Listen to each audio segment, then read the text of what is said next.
কোরআন এর ব্যাখ্যা, এর বিশ্লেষণ, এর এক্সপ্লেনেশন হচ্ছে হাদিস। ওমা ইয়ান্তিকু আনিল হাওয়া ইন হুয়া ইল্লা ওয়াহয়ু ইউহা। যে নবী নিজের তরফ থেকে, নিজের দিক থেকে কোনো কথা বলে না, বরং আল্লাহ রাব্বুল আলামিনের পক্ষ থেকে তার উপর যা ওহী করা হয় সেই কথাটি নবী সাল্লাল্লাহু আলাইহি ওয়াসাল্লাম। কোনো মানুষ, পৃথিবীর ভিতরে যত মানুষ বাস করি, কোনো মানুষ আল্লাহ রাব্বুল আলামিনের যে নির্ধারিত জান্নাত রয়েছে সেই জান্নাতে কোনো মানুষ প্রবেশ করতে পারবে না আল্লাহর রহমত ছাড়া। ইন্নাল হামদুলিল্লাহ নাহমাদুহু ওয়া নাস্তাঈনুহু ওয়া নাস্তাগফিরুহু ওয়া নু'মিনু বিহি ওয়া নাতাওয়াক্কালু আলাইহি ওয়া নাউযু বিল্লাহি মিন শুরুরি আনফুসিনা ওয়া মিন সাইয়্যাতি আ'মালিনা মান ইয়াহদিহিল্লাহু ফালা মুদিল্লা লাহু ওয়া মান ইউদ্লিল ফালা হাদিয়া লাহু وأشهد أن لا إله إلا الله وحده لا شريك له وأشهد أن محمدا عبده ورسوله أما بعد فإن خير الحديث كتاب الله وخير الهدي هدي محمد صلى الله عليه وسلم وشر الأمور محدثاتها وكل محدثة بدعة وكل بدعة ضلالة وكل ضلالة في النار. أعوذ بالله السميع العليم من الشيطان الرجيم من همزه ونفخه ونفثه. بسم الله الرحمن الرحيم. يا أيها الناس اعبدوا ربكم الذي خلقكم والذين من قبلكم لعلكم تتقون الذي جعل لكم الأرض فراشا والسماء بناء وأنزل من السماء ماء فأخرج به من الثمرات رزقا لكم. وقال النبي صلى الله عليه وسلم خمس بخمس ما نقص قوم العهد إلا سلط عليهم عدوهم وما حكموا بغير ما أنزل الله إلا فشا فيهم الفقر ولا ظهرت فيهم الفاحشة إلا فشا فيهم الموت ولا طففوا المكيال إلا منعوا النبات وأخذوا بالسنين ولا منعوا الزكاة إلا حبس عنهم القحط صححه الباني. সম্মানিত উপস্থিতি, সমস্ত ধরনের গুণগান এক আল্লাহর জন্য। আলহামদুলিল্লাহ।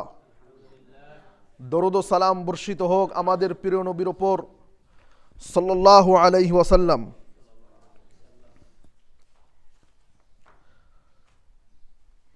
আল্লাহ রাব্বুল আলামিন মানুষকে সৃষ্টি করার পরে মানুষকে এমনিতে ছেড়ে দেয়নি, বরং মানুষের জন্য কমপ্লিট গাইডলাইন আল্লাহ রাব্বুল আলামিন বর্ণনা করে দিয়েছেন যে একজন মানুষ পৃথিবীর ভিতরে জন্ম থেকে নিয়ে মৃত্যু পর্যন্ত তাকে কোন কোন প্রসেসের মাধ্যম দিয়ে, তাকে কোন কোন স্টেপ অতিক্রম করতে হবে, প্রত্যেকটি বস্তু আল্লাহ রাব্বুল আলামিন কোরআনের ভিতরে বর্ণনা করে দিয়েছেন। এবং কোরআন এর ব্যাখ্যা, এর বিশ্লেষণ, এর এক্সপ্লেনেশন হচ্ছে হাদিস। হাদিসের কথাও আল্লাহ রসুল সাল্লাল্লাহু আলাইহি ওয়াসাল্লামের নিজের কথা না। হাদিসও আল্লাহ রসুল সাল্লাল্লাহু আলাইহি ওয়াসাল্লামের নিজের কথা না। হাদিসের কথাগুলো আল্লাহ রাব্বুল আলামিনের তরফ থেকে আসা, শুধু নবী বর্ণনাকারী। কারণ এর প্রমাণ হচ্ছে আল্লাহ রাব্বুল আলামিন কোরআনের ভিতরে বলেছেন ওমা ইয়ান্তিকু আনিল হাওয়া ইন হুয়া ইল্লা ওয়াহয়ু ইউহা।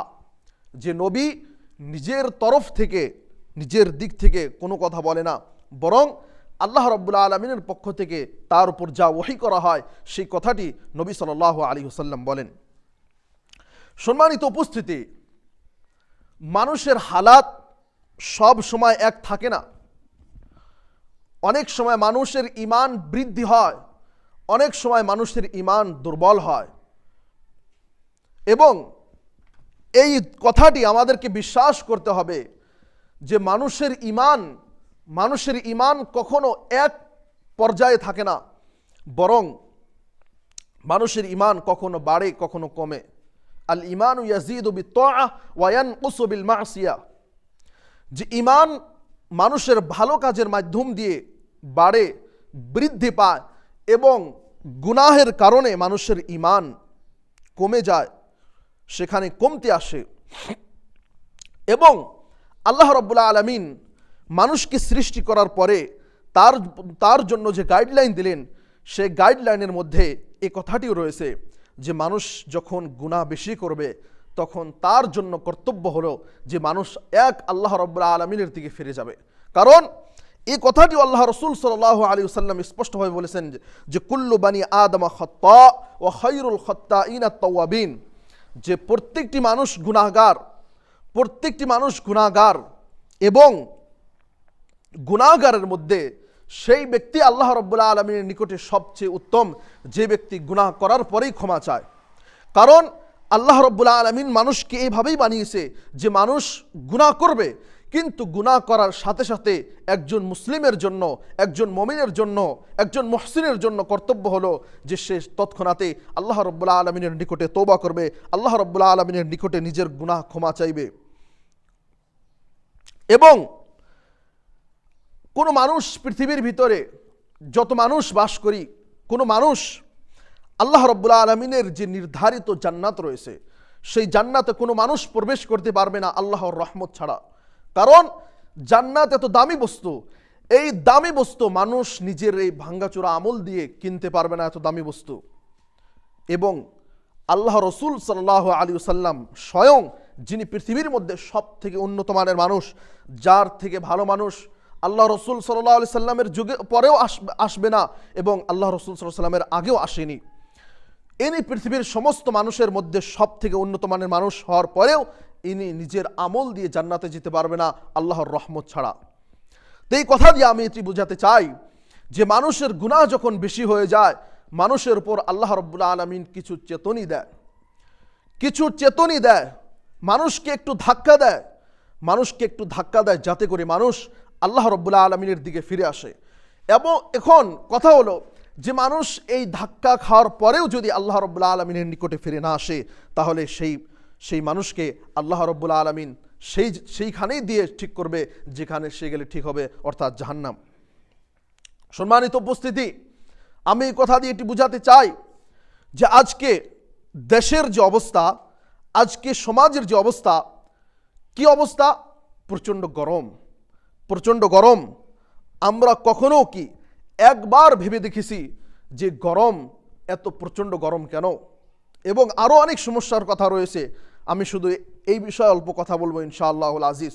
সেটি হলো এই যে আমরা সবাই জানি কথাটি যে জাহান্নাম যে রয়েছে, যেটাকে আমরা অনেকে দোজক বলি, জাহান্নামের দুইটি নিঃশ্বাসের ছিদ্র রয়েছে। একটি দিয়ে সে নিঃশ্বাস নেয়, একটি দিয়ে সে নিঃশ্বাস ছাড়ে। তো পৃথিবীর ভিতরে যে মৌসুম রয়েছে, সেই মৌসুমের মধ্যে যখন গরম থাকে তখন জাহান্নাম তার নিঃশ্বাস ছাড়ে দুনিয়ার ভিতরে, এবং যখন ঠান্ডার দিন থাকে তখন জাহান্নাম কি করে? তার শ্বাস ভিতরে গ্রহণ করে। এবং আজকে যে পরিস্থিতি, যে প্রচণ্ড গরম, এখন আমরা অনেকেই এখানে থাকি, অনেক কিছু বুঝতে পারি না। এই গরমের কারণে অনেক স্থানে মানুষের কলের পানি শুকিয়ে গিয়েছে। এই গরমের কারণে অনেক জায়গায় রোড যে রয়েছে, রোডের পিচগুলো গলে গিয়েছে। এই গরমের কারণে আরও অনেক সমস্যার সম্মুখীন হয়েছে মানুষ। কিন্তু এখন কথা হলো যে এই রকম পরিস্থিতি আসলে আমাদেরকে কি করতে হবে? এই রকম পরিস্থিতি আসলে আমাদেরকে সেই আল্লাহ রাব্বুল আলামিনের কাছে ফিরে যেতে হবে, নিজের ভুল ত্রুটির ক্ষমা চাইতে হবে। কারণ দুনিয়ার ভিতরে যে সমস্যাগুলো আসে, মানুষের গুনার কারণে সমস্যা আসে। মানুষের গুনাহ যখন বেশি হয়ে যায় তখন মানুষকে আল্লাহ রাব্বুল আলামিন অনেক সমস্যার সম্মুখীন করে দেন। এবং আল্লাহ রাব্বুল আলামিন যদি আপনাকে আমাকে কোনো সমস্যার মধ্যে ফেলে দেয়, তাহলে আপনি আমার যোগ্যতা, আমার টেকনোলজি ব্যবহার করে সেই সমস্যা থেকে আপনি দূরে থাকতে পারবো না। সেই সমস্যার সম্মুখীন অবশ্যই হতে হবে। আল্লাহ রসুল সাল্লাল্লাহু আলাইহি ওয়াসাল্লাম থেকে স্পষ্টভাবে প্রমাণিত, আল্লাহ রসুল সাল্লাল্লাহু আলাইহি ওয়াসাল্লাম বলেছেন যে খামসুন বি খামসিন, যে 5টি জিনিসের বিপরীতে 5টি জিনিস, যেরকম মিঠা খেলে মুখ মিঠা হয়ে যায়, তিত্তা বস্তু খেলে মুখ তিত্তা হয়ে যায়, এই রকম বস্তু যে 2 আর 2 4 হয়, এইরকম হিসাব আল্লাহ রসুল সাল্লাল্লাহু আলাইহি সাল্লাম আমাদেরকে দিলেন যে 5টা বস্তু অবশ্যই আসবে।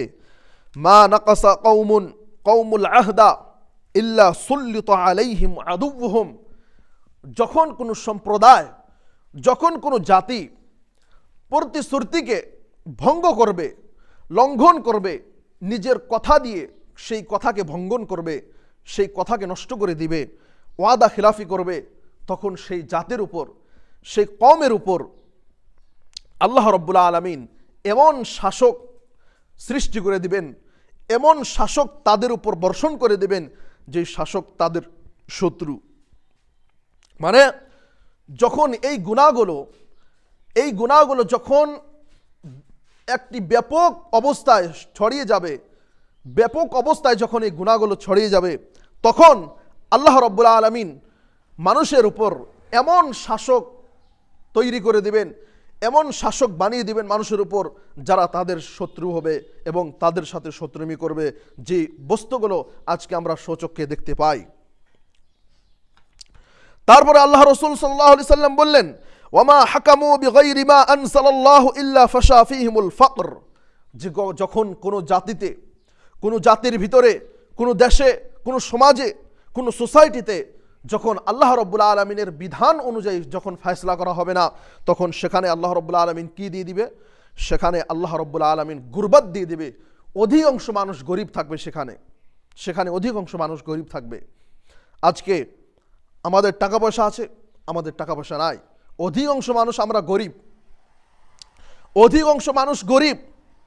আজকে আপনি দেখতে পারেন দুনিয়ার ভিতরে যে আজকে দুনিয়ার যে অবস্থা, যে কিছু মানুষ 5 তলায় থাকতেছে, 5 তলা বিল্ডিংয়ে থাকতেছে, আর কিছু মানুষ গাছতলায় থাকতেছে। তো এই যে হিসাব 5 তলার গাছতলা, এই হিসাবটি আরব দেশেও ছিল। আল্লাহ রসুল সাল্লাল্লাহু আলাইহি সাল্লাম আসার পরে, ইসলাম যখন পরিপূর্ণভাবে ছড়িয়ে যায়, এই 5 তলার গাছতলার হিসাব আল্লাহ রসুল সাল্লাল্লাহু আলাইহি সাল্লামের সময়ের পরে শেষ হয়ে যায়। আল্লাহ রসুল সাল্লাল্লাহু আলাইহি সাল্লামের বিখ্যাত সাহাবী মুআজ বিন জাবাল বলেন, কুনতু রাদিফান নবী সাল্লাল্লাহু আলাইহি ওয়াসাল্লাম, যে আল্লাহ রসুল সাল্লাল্লাহু আলাইহি সাল্লামের গাধার পিঠে বসা ছিলাম আমি। আল্লাহ রসুল সাল্লাল্লাহু আলাইহি সাল্লাম আগে ছিলেন, আমি পিছনে বসা ছিলাম। তো আল্লাহ রসুল সাল্লাল্লাহু আলাইহি ওয়াসাল্লাম মুআজ বিন জাবালকে ইয়ামান দেশে পাঠান। ইয়ামান দেশে পাঠানোর পরে আল্লাহ রসুল সাল্লাল্লাহু আলাইহি সাল্লাম তাকে বললেন, হে মুআজ, তুমি যাচ্ছ আহলে কিতাবদের নিকটে, নাসারাদের নিকটে, তুমি আহলে কিতাবদের নিকটে যাচ্ছ। তাদেরকে তুমি সর্বপ্রথম যে দাওয়াতটি দিবে, যে মেসেজটি দিবে, সেটি হচ্ছে তুমি তাদেরকে দাওয়াত দিবে যে এক আল্লাহকে মানতে হবে, এক আল্লাহ ব্যতীত আর কোনো ইলাহ নেই, আর কোনো উপাস্য নেই। এই কথাটি যদি তারা গ্রহণ করে, তাহলে তুমি তাদেরকে বলো যে 5 ওয়াক্ত সালাত আদায় করতে হবে, রমজান মাসের রোজা রাখতে হবে এবং যাকাত দিতে হবে। যাকাত মানে তুখাযু মিন আগনিয়াইহিম ওয়া তুরাদ্দু আলা ফুকারাইহিম। যাকাত মানে কি? যে ধনী মানুষের নিকটে থেকে টাকা পয়সা নেওয়া হবে এবং গরিব মানুষেরকে সেই বস্তুগুলো বিলিয়ে দেওয়া হবে, বিতরণ করা হবে। এটাই হচ্ছে যাকাতের উদ্দেশ্য। আল্লাহ রসুল সাল্লাল্লাহু আলাইহি সাল্লাম মুআজ বিন জাবালকে যখন ইয়ামান দেশে পাঠানোর পরে আল্লাহ রসুল সাল্লাল্লাহু আলাইহি সাল্লাম তাকে এই কথাটি বলে দেন যে, হে মুআজ, অবশ্যই হতে পারে যে তুমি ইয়ামান দেশে থেকে ফিরে আসার পরে আমাকে পাবে না, তুমি আমার কবরের পাশ দিয়ে হেঁটে যাবে, কিন্তু তুমি এই কথাগুলো মনে রাখো। আল্লাহ রসুল সাল্লাল্লাহু আলাইহি সাল্লাম দুনিয়া থেকে বিদায় নেন। মুআজ বিন জাবাল ইয়ামান দেশের গভর্নর থাকে। আল্লাহ রসুল সাল্লাল্লাহু আলাইহি সাল্লাম মারা যাওয়ার পরে প্রথম খলিফা আবু বকর রাদিয়াল্লাহু তাআলা আনহু, দ্বিতীয় খলিফা ওমর, দ্বিতীয় খলিফার সময় মুআজ বিন জাবাল ইয়ামান দেশে থেকে প্রায় আধা, পুরা ইয়ামান দেশের যত জাকাতের মাল উঠেছে, সমস্ত জাকাতের মালের আধা মাল প্রায় ইয়ামান দেশ থেকে মদিনায় পাঠিয়ে দেয়। ওমর রাদিয়াল্লাহু তাআলা আনহু রাগান্বিত হয়ে চিঠি লেখেন যে তোমাকে আমি কি ওই দেশ থেকে জাকাতের মাল মদিনায় পাঠানোর জন্য কি আমি পাঠিয়েছি?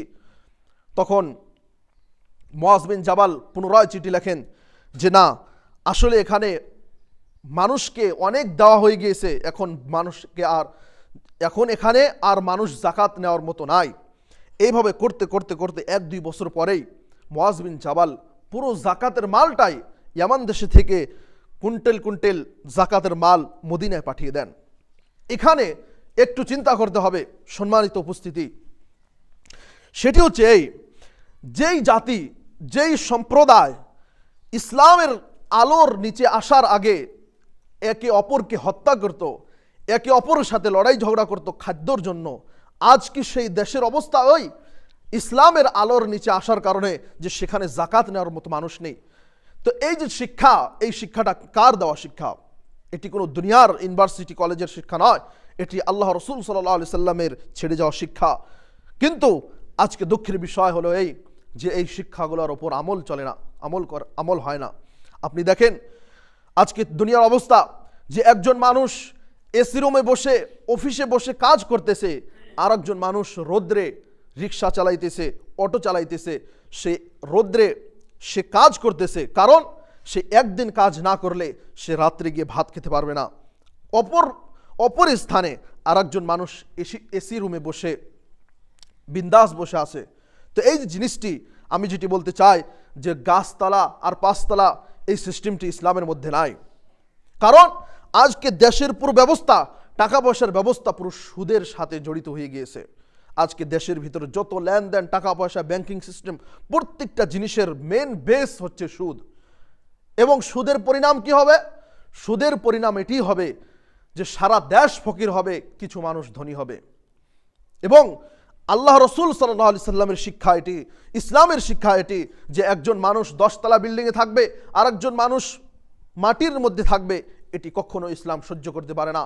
কারণ ইসলাম প্রত্যেকটি মানুষকে স্বচক্ষে দেখতে চায়, প্রত্যেকটি মানুষ ভালো কাজ করবে, ভালো খাবে, ভালো থাকবে, এটি হচ্ছে ইসলামের শিক্ষা। কিন্তু এই শিক্ষাগুলোর উপর আমল হবেই তো, আমল না হলে তো আর কাজ চলবে না। সম্মানিত উপস্থিতি, আমি বলতে চাচ্ছি যে যখন কোনো স্থানে, কোনো দেশের ভিতরে আল্লাহ রাব্বুল আলামিনের যে আহকাম, কোরআনের যে আহকাম, তার হুকুম অনুযায়ী যখন ফয়সলা করা হবে না, তখন সেখানে আল্লাহ রাব্বুল আলামিন গুরবাত ঢেলে দিবেন, গরিবই দিয়ে দিবেন, সেখানকার অনেক মানুষ বেশি গরিব থাকবে। ওয়ালা যাহারাত ফীহিমুল ফাহিশাতু ইল্লা ফাশা ফীহিমুল মাউত, যখন কোনো স্থানে ফাহিশা কাম, খারাপ কাজ, জিনা, চুরি, ডাকাতি, আরও যত ধরনের বাজে কাজ রয়েছে, যখন সেখানে ওই কাজগুলো বেশি হবে, সেখানে মানুষের মৃত্যু বেশি বেশি হবে, সেখানে মানুষের মৃত্যু বেশি বেশি হবে। এই কথাটি আল্লাহ রসুল সাল্লাল্লাহু আলাইহি সাল্লাম 1450 বছর আগেই বলে গেলেন। তারপর বললেন, ওয়াতাফফু আল মিকিয়ালা ইল্লা মুনিউ আন-নাবাত ওয়া উখিযু বিস-সিনিন, যে যখন মানুষ ওজনে কম দিবে তখন কি হবে? তখন মানুষের শস্যের মধ্যে, মানুষের ক্ষেতের মধ্যে সেই ফসল কম হবে। আজকে আমরা দেখতে পাই না, অধিকাংশ সময় মানুষের ধানের মধ্যে চিটা হয়ে যায়, ধানের যতটুকু ফসল হওয়া দরকার ততটুকু ফসল হয় না। কেন হয় না? কারণ এই যে ফসল যে তৈরি হয়, এটি তো আল্লাহই করে, কোনো মানুষের ক্ষমতা নাই। কোনো টেকনোলজি, কোনো সায়েন্টিস্ট পারবে না যে একটি বীজ থেকে, একটি বিসি থেকে গাছ একটি উৎপাদন করবে, কারণ এটি আল্লাহ করে। এখন আপনি আমি একটি গাছের বীজ মাটিতে রোপণ করার পরে সেখান থেকে সেই বীজটা ফেটে একটি গাছ তৈরি হয়, এই প্রসেসটা আল্লাহ রাব্বুল আলামিনের, এটি কোনো মানুষ পারবে না, মানুষ নিজে থেকে তৈরি করতে পারবে না। তো গাছের ভিতরে ফলের মধ্যে ফল কম হবে, ধানের মধ্যে ধান কম হবে, ছোট হবে, এই কাজটা কার হাতে? এটি আল্লাহ রাব্বুল আলামিনের কাছে। তো এই কথাগুলো থেকে আমাদেরকে যেটি প্রয়োজন, আমাদেরকে যেটি জানতে হবে, সেটি হচ্ছে এই যে প্রত্যেকটি মুহূর্তে যখনই কোনো বিপদ আপদ আসবে, তখনই আমাদেরকে আল্লাহ রাব্বুল আলামিনের দিকে ফিরে যেতে হবে।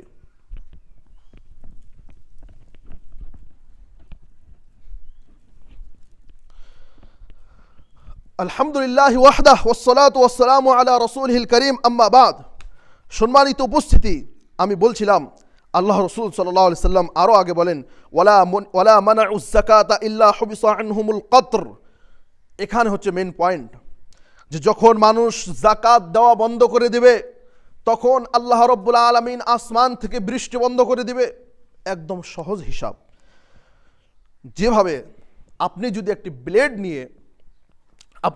ব্লেড নিয়ে হাতে লাগান, হাত যদি কাটেন, ব্লেড আপনাকে চিনবে না এটি কে, এটি আমার কে লাগে, ব্লেড আপনাকে চিনবে না, ব্লেড কাটবেই, আপনি যদি কাটেন সেখান থেকে রক্ত প্রবাহিত হবেই। এই হিসাব আল্লাহ রাব্বুল আলামিন বলেছেন। আল্লাহ রাসূল সাল্লাল্লাহু আলাইহি সাল্লাম বলেছেন যে যখন মানুষ যাকাত দেওয়া বন্ধ করে দিবে তখন আল্লাহ রাব্বুল আলামিন আসমান থেকে বৃষ্টি দেওয়া বন্ধ করে দিবে। আজকে বৃষ্টি দেওয়া বন্ধ হচ্ছে না নাই। আজকে সারা দেশের মানুষ সালাতুল ইস্তিসকা পড়তেছে, এটি সুন্নত নামাজ। আল্লাহ রাসূল সাল্লাল্লাহু আলাইহি সাল্লামের যুগেও এইরকম সমস্যা এসেছিল, আল্লাহ রাসূল সাল্লাল্লাহু আলাইহি সাল্লাম সালাতুল ইস্তিসকা পড়েছে। তো এই যে বৃষ্টি বন্ধ হওয়ার কারণ কি, আল্লাহ রাসূল সাল্লাল্লাহু আলাইহি সাল্লাম এই হাদিসের ভিতরে বলেছেন। এই হাদিসের ভিতরে আল্লাহ রাসূল সাল্লাল্লাহু আলাইহি সাল্লাম বললেন যে বৃষ্টি বন্ধ হওয়ার কারণ হচ্ছে মানুষ যাকাত দেওয়া বন্ধ করে দিবে। মানুষ যখন যাকাত দিবে না তখন বৃষ্টি বন্ধ হয়ে যাবে। আজকে আমরা গ্রামগঞ্জে বাস করি, অনেক বিষয় আমাদের মাথায় নাও থাকতে পারে যে আজকে অধিকাংশ মানুষ যারা ধনী মানুষ, যারা বড় বড় টাউনে শহরে থাকে, অধিকাংশ মানুষের উপর সবের উপর যাকাত ফরজ হয়ে যায় অতটুকু নিসাব পর্যন্ত হওয়ার পরে। কিন্তু 100%-এর মধ্যে 90% মানুষ, ধনী মানুষ যাকাত দেয় না। 90% মানুষ যাকাত দেয় না। অনেক সময় হয় যাকাতের নাম দিয়ে অল্প স্বল্প জিনিস মানুষকে বিতরণ করে দেওয়া এবং আবার সেই জিনিসটি মানুষের সামনে প্রচার। অনেক কথা, অনেক মানুষ যাদের যাকাতের টাকা কোটি কোটি টাকা যাকাতের টাকা হয়, আজকে ওই টাকা যদি গরিব মানুষের উপরে বিতরণ করা হয়, আজকে মানুষ গরিব থাকবে না, মানুষ গরিব থাকবে না। আজকে তো সমস্যা এতটুক, পরিস্থিতি তো এতটুক এই অবস্থায় গিয়ে ঠেকেছে পরিস্থিতি যে যার একটু পদ বড়, যে একটু বড় পদে রয়েছে, সে নিজেকে ভাবে আমি সব কিছু, অন্য মানুষ আমার গোলাম, আমার পায়ের মধ্যে এসে তারা সিজদা করবে, আমার পায়ের তলে বসে থাকবে। এটি পরিস্থিতি আজকে সব জায়গায়। মানুষের কাছে একটু দায়িত্ব আসার পরে মানুষ নিজেকে অনেক বড় ভাবে। এই জিনিসগুলো থেকে আমাদেরকে দূরে থাকতে হবে। সম্মানিত উপস্থিতি, আমি যেটি বলতে যাচ্ছি যে মানুষের গুনার কারণে আল্লাহ রাব্বুল আলামিন মানুষের উপর আযাব সৃষ্টি করে দেয়। এই বৃষ্টি বর্ষণ না হওয়া আল্লাহ রাব্বুল আলামিনের তরফ থেকে একটি আযাব। এবং এই বৃষ্টিকে আল্লাহ রাব্বুল আলামিন কোরআনের ভিতরে কি বলেছেন, রিজক বলেছেন, বরকত বলেছেন। কারণ আজকে যদি বৃষ্টি না হয় তাহলে শস্য উৎপাদন হবে না, শস্য উৎপাদন না হলে মানুষ খেতে পারবে না। আপনারা যারা কৃষি মানুষ তারা জানেন যে বৃষ্টির পানি দিয়ে চাষাবাদ করা আর মেশিনের পানি দিয়ে চাষাবাদ করার মধ্যে অনেক পার্থক্য রয়েছে। যে বৃষ্টির পানির মধ্যে যে বরকত রয়েছে, সেখানে যে বস্তু রয়েছে, ওই মেশিনের পানির মধ্যে সেই বস্তু নাই। কারণ আল্লাহ রাব্বুল আলামিন বলেছেন যে বৃষ্টির পানি দিয়ে জমিন থেকে শস্য উৎপাদন করা হবে। এবং শস্যর কি কাজ, শস্য আমরা মানুষ খাবে, মানুষ জীবিত থাকবে। এখন যদি শস্যই উৎপাদন না হয়, বৃষ্টি যদি না হয়, শস্য উৎপাদন হবে না। শস্য উৎপাদন না হলে মানুষ কি খাবে, এই জিনিসগুলো মাথায় রাখার চেষ্টা করতে হবে। তেমনিভাবে আল্লাহ রাব্বুল আলামিন সূরা বাকারার ভিতরে বলেন, ইয়া আইয়ুহান নাস উবুদু রাব্বাকুম আল্লাযী খলাকাকুম, হে মানব মণ্ডলী তোমরা আল্লাহ রাব্বুল আলামিনের ইবাদত করো যিনি তোমাদেরকে সৃষ্টি করেছেন। ওয়াল্লাযী মিন ক্বাবলিকুম, এবং তোমাদের পূর্বে যাদেরকে সৃষ্টি করেছে, লাআল্লাকুম তাত্তাকুন, যাতে করে তোমরা মুত্তাকি হতে পারো, পরহেজগার হতে পারো। আল্লাযী জাআলা লাকুমুল আরদা ফিরাশা, যিনি জমিনকে, মাটিকে ফিরাশ, বিছানা স্বরূপ বানিয়েছে। ওয়াস সামাআ বিনাআ, এবং আসমানকে ছাদ স্বরূপ বানিয়েছে। ওয়া আনজালা মিনাস সামাই মাআন, এখানে আল্লাহ রাব্বুল আলামিন এই আয়াতের ভিতরে বলতেছেন ওয়া আনজালা মিনাস সামাই মাআন, আল্লাহ রাব্বুল আলামিন নাজিল করেন বা নাজিল করেছেন, নাজিল করেন আসমান থেকে। কি নাজিল করেন? পানি নাজিল করেন। ফাআখরাজা বিহি মিনাস সামারাতি রিজকাল লাকুম, সেই পানি থেকে আল্লাহ রাব্বুল আলামিন তোমাদের জন্য রিজিক হিসাবে জমিন থেকে শস্য উৎপাদন করে। এখানে আল্লাহ রাব্বুল আলামিন বৃষ্টির একটি কারণ বর্ণনা করে দিলেন যে আসমান থেকে যে বৃষ্টি হয়, এই বৃষ্টি দিয়ে আল্লাহ রাব্বুল আলামিন কি করেন? এই বৃষ্টি দিয়ে আল্লাহ রাব্বুল আলামিন জমিন থেকে শস্য উৎপাদন করে মানুষের জন্য রিজিক হিসাবে। এটি আল্লাহ রাব্বুল আলামিন বললেন। সম্মানিত উপস্থিতি, আমি বলতে চাই যে যখন মানুষের গুনাহ বেশি হয়ে যাবে তখন মানুষের জন্য কর্তব্য হলো যে মানুষ নিজের গুনার ক্ষমা চাইবে আল্লাহ রাব্বুল আলামিনের কাছে। এবং প্রত্যেকটি মানুষের জন্য এটি কর্তব্য যে কখনো নিজের আমলের ওপর তাকে অহংকার করা যাবে না। প্রত্যেকটি মানুষের জন্য কর্তব্য যে কোনো মানুষের হক নেই যে নিজের আমলের ওপর সে অহংকার করবে। কারণ আল্লাহ রাব্বুল আলামিন মানুষকে এমন এমন প্রসেসের মাধ্যম দিয়ে আল্লাহ রাব্বুল আলামিন মানুষকে বানিয়েছে, মানুষ যদি ওই প্রসেসের মধ্যে ধ্যান দেয়, মানুষ যদি ওই বস্তুগুলো দেখে, একজন মানুষ কখনো নিজের উপর অহংকার করতে পারে না, কখনো গৌরব করতে পারে না যে মানুষকে আল্লাহ রাব্বুল আলামিন কীভাবে সৃষ্টি করেছেন, যে মানুষকে আল্লাহ রাব্বুল আলামিন মাটি থেকে সৃষ্টি করেছেন, তারপর মাটি থেকে সৃষ্টি করার পরে দুনিয়ার ভিতরে আল্লাহ রাব্বুল আলামিন মানুষকে সৃষ্টি করেন মায়ের পেটের ভিতরে 40 দিন আকারে সে পানি হিসাবে থেকে যায়, তারপরে 40 দিন হওয়ার পরে সে রক্তের একটি জমাট বাঁধা রক্তে পরিণত হয়, সেই আরও 40 দিন পরে সে একটি গোস্তের টুকরা পরিণত হয়, তারপরে সেখানে আল্লাহ রাব্বুল আলামিন হাড্ডি দিয়ে তাকে একটি মানুষ হিসাবে সৃষ্টি করে। তো এইভাবে 120 দিন মায়ের পেটে থাকার পরে আল্লাহ রাব্বুল আলামিন সেই সন্তানটির ভিতরে রুহু দেয়, আত্মা দেয়। তো এইভাবে মানুষকে আল্লাহ রাব্বুল আলামিন আরও কত প্রসেসের মাধ্যম দিয়ে আল্লাহ রাব্বুল আলামিন মানুষকে সৃষ্টি করেছেন। এই জন্য প্রত্যেকটি মানুষকে এটি খেয়াল রাখতে হবে এবং সব সময় এই জিনিসটি মাথায় রাখতে হবে যে গুনাহ হলেই আমাদেরকে ক্ষমা চেতে হবে। গুনাহ হলেই প্রত্যেকটি মানুষ নিজের কথাবার্তা, নিজের উঠা বসা প্রত্যেকটি ক্ষেত্রে এটি আমাদেরকে খেয়াল রাখতে হবে যে কখন বা আমার মুখ দিয়ে এমন একটি বাক্য বাহির হয়ে যাবে যে বাক্যর কারণে আমি জান্নাতের নিকটবর্তী থেকে আমি জাহান্নামে চলে যাব। প্রত্যেকটি মানুষকে এই বস্তুগুলো খেয়াল করতে হবে এবং সব সময় আল্লাহ রাব্বুল আলামিনের কাছে দোয়া করতে হবে। এবং যারা সালাত আদায় করেন না তাদেরকে আমি অনুরোধ করছি সালাত আদায় করতে হবে, কারণ সালাত সম্পর্কে আমি এখন কথা বলতে পারবো না, সময় যেহেতু শেষের দিকে। শুধু 1-2টি কথা বলে আমি কথা শেষ করব। যে একটি কথা মনে রাখবেন, আল্লাহ রসুল সাল্লাল্লাহু আলাইহি সাল্লামের সব থেকে প্রিয় মানুষ যারা, তারা হচ্ছে সাহাবায়ে কেরাম, তাদের পরে যারা তারা হচ্ছে তাবিঈন। একজন বিখ্যাত তাবিঈন আব্দুল্লাহ বিন শাকিক রহিমাহুল্লাহ একজন বিখ্যাত তাবিঈন। তিনি বলেন, তাবিঈন কারা? সাহাবায়ে কেরামদের ছাত্র। তাবিঈন হচ্ছে সাহাবায়ে কেরামদের ছাত্র। সেই বিখ্যাত তাবি বলেন যে সাহাবায়ে কেরামরা কোনো আমলকে কুফরি মনে করতেন না, শুধু সালাত ছেড়ে দেওয়া ব্যতিরেকে। মানে সাহাবায়ে কেরামদের মধ্যে এই বিষয়টি ইত্তেফাক ছিল, এই বিষয়টি একত্রিত ছিল যে নামাজ ছেড়ে দেওয়া মানে কুফরি। এবং এই যুগের একজন বড় ফকি তিনি এইভাবে লিখেছেন যে ব্যক্তি সালাত ছেড়ে দেবে তার সাথে বিয়ে শাদী হবে না। মুসলমানদের বেটি সে বিয়ে শাদী করতে পারবে না। আমি যদি সালাত ছাড়ি, আমি মুসলমানের বেটি বিয়ে করতে পারবো না, কারণ আমি ইসলামের মধ্যে নাই। তাকে মুসলমানদের কবরস্থানে দাফন করা হবে না। যে ব্যক্তি সালাত আদায় করে, বাপ মরে যাওয়ার পরে বাপ সালাত আদায় করে, ছেলে সালাত আদায় করে না, সেই বাপের উত্তরাধিকারীও সেই সন্তান হবে না। এবং এই কথাগুলো কোরআন এবং হাদিসের ভিতরে স্পষ্টভাবে আরও বর্ণিত রয়েছে। যা হোক, আজকে সেটি বিষয় না। তো আমি সবাইকে বলতে চাই যে আপনারা যেই কাজেই ব্যস্ত থাকেন না কেন, সালাতের সময় হলে সালাত মসজিদে এসে পড়বেন। কারণ শুধু এই সপ্তাহে একদিন জুমার দিনে হাজিরি দিয়ে আপনি কি দেখাতে চান? ইসলামের 5 পয়সা উপকার করতে পারবেন না। শুধু জুমার দিনে হাজির হয়ে ইসলামের 5 পয়সা উপকার করতে পারবেন না। এবং এমন যেন না হয় যে আপনি কাজ করতেছেন ভুলের কাজ, ওহম ইয়াহসাবুনা আন্নাহুম ইহসিনুনা সুনআ, যে আপনি ভুলের উপর থাকার পরে আপনি ভাবতেছেন যে না, আমি অনেক ভালো কাজ করতেছি, এমন যেন না হয়। তো এই জন্য নিজের গুনার ক্ষমা চেতে হবে। এবং এই কথাটি আল্লাহ রাব্বুল আলামিন কোরআনের ভিতরে বলেছেন যে আল্লাহ রাব্বুল আলামিন যখন কিয়ামতের দিন জাহান্নামীদেরকে জিজ্ঞেস করবেন যে তোমরা জাহান্নামে কেন আসলো তোমরা, তখন বলবেন ক্বালু লাম নাকু মিনাল মুসাল্লিন। এটির তর্জমা আপনারা নিজেও গিয়ে দেখতে পারবেন যে এটির তর্জমাটা কি। এটিই তর্জমা যে আমরা নামাজ পড়তাম না। এটি সহজ তর্জমা, সেখানে আরও একটু পেশি গুছিয়ে লেখা হতে পারে, কিন্তু আমি সহজ আকারে নিজের ভাষায় বলতেছি। এটি অর্থ যে আমরা নামাজ পড়তাম না, এই কারণে আমরা জাহান্নামে এসেছি। আরও সেখানে কারণ বর্ণনা করা হয়েছে, তো তার মধ্যে এটি একটি কারণ যে নামাজ না পড়া। তো সম্মানিত উপস্থিতি, এই বিষয়গুলো আমাদের মাথায় রাখতে হবে। আমরা প্রত্যেকেই দেখি নামাজকে একদম লাইটলি নেই। আমরা নামাজকে একদম মাথায় একদম ছোট বস্তু, যে না নামাজ কিছুই না, এরকম বস্তু না। প্রত্যেকটি মানুষ নামাজ পড়বেন।